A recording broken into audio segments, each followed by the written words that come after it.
दुर्गा सप्तशती में सहस्त्र नामावली पाठ है, उसको 1000 बार अगर आप उसको पढ़ लेते हैं तो वो पाठ जो है आपका सिद्ध हो जाता है। अब इसको सिद्ध करने का तरीका ये है। जय माता दी, हरे महादेव, जय मां काली। दुर्गा सप्तशती में सहस्त्र नामावली पाठ है, उसको 1000 बार अगर आप उसको पढ़ लेते हैं तो वो पाठ जो है आपका सिद्ध हो जाता है। अब इसको सिद्ध करने का तरीका ये है कि एक गोला लीजिए, लाल रंग का कपड़ा लीजिए, इसको कोई भी कर सकता है, आपके गुरु हैं चाहे नहीं है, ठीक है, आप कोई भी कर सकता है इसको।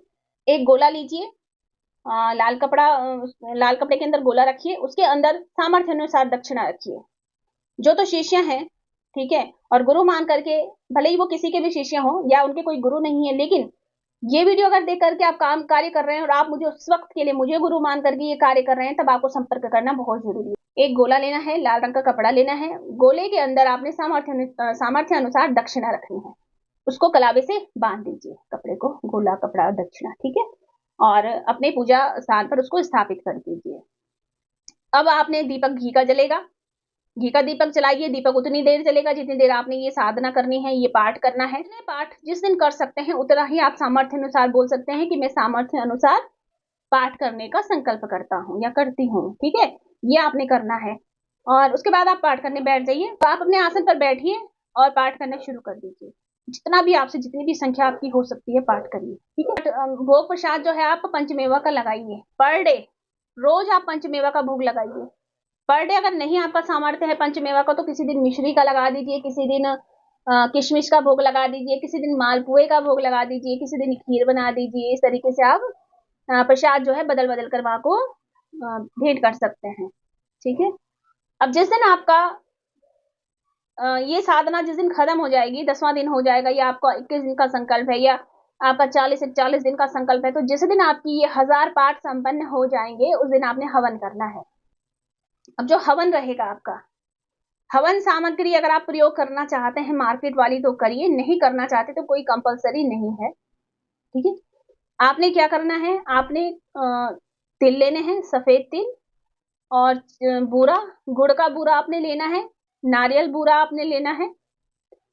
और इसमें कुछ चीजें ऐसी हैं जो सभी लोगों को अवेलेबल नहीं हो पाती है, जैसे अगर है, तगर है, ठीक है। ये चीजें आप प्रयोग करेंगे तो इसकी ऊर्जा बहुत अच्छी और भी अच्छी आती है।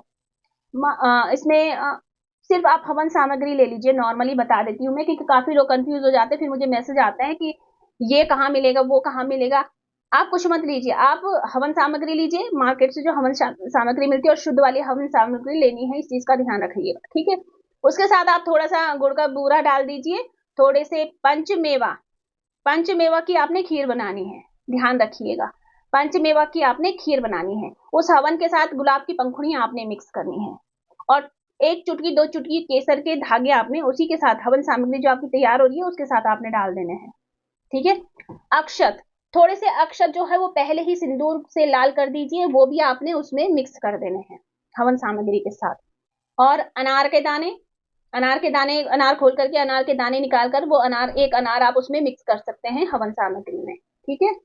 अब जो खीर है वो बनेगी आपकी पंचमेवा की खीर, उसमें और चीज कुछ भी नहीं पड़नी है, दूध के साथ बनेगी, पंचमेवा डलेंगे, और साथ में आप थोड़ा सा गुड़ जो होता है उसका हल्का सा, उसका बूरा आप डाल देना, बाकी इसमें कुछ भी सामग्री नहीं पड़ेगी।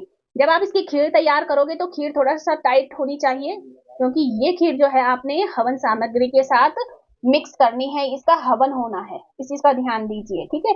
तो ये सारी चीजें करके आपने पूरी तैयारी करके अपना जो है वो 10 माला का हवन कर दीजिए।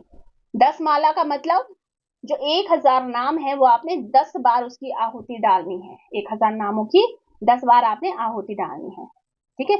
ये काम आपको करना है। उसमें, इसमें एक चीज होती है, इसमें तर्पण है, मार्जन है, ये सारी चीजें भी होती हैं। तो ये जो है अगर आप ये कर सकते हैं तो बहुत अच्छी बात है, नहीं तो आपने जो आपने हवन किया है ना, उसमें 21 आहुतियां एक्स्ट्रा डाल दीजिए, ठीक है। बस ये आपने करना है। और थोड़ा सा मीठा जल सामने रखिए, जो आपने मीठा जल बनाना है उसका आपने, आप शहद भी उसमें डाल सकते हैं, गुड़ डालिए, या फिर चीनी का बूरा, गुड़ का बूरा, कुछ भी आप करके उसको हल्का सा मीठा बना लीजिए, पानी को जरा जरा सा डालना, ज्यादा नहीं, आहुति डालनी है, हल्का सा छिड़कते रहना है अग्नि में, ठीक है। जब वो काम आपका हो जाएगा तो वही मीठा जल आपने 3 बार अपने ऊपर छिड़कना है। बस आपका हवन जो है वो संपन्न हो गया। ये काम आप करके देखिए। और ऐसा ही नहीं है कि आपने ये नवरात्रों में ही करना, आप कभी भी इसको उठा लीजिए। आप बड़ा अनुष्ठान भी उठा सकते हैं, लंबा अनुष्ठान आप 41 दिन का उठा लीजिए। अगर आपको दिक्कत है, आप नहीं कर सकते ऐसे, रेगुलर नहीं कर सकते हैं तो मतलब एक ही बार में आपकी ज्यादा संख्या नहीं हो सकती, तो इसको 40 दिन ले जाइए, करके देखिए साधना। माँ भगवती बहुत प्रसन्न होती है और अपने भक्तों के सारे रास्ते खोलना शुरू कर देती है। बात सिर्फ इतनी है कि आप कितना विश्वास करते हो उस माँ पर, बस।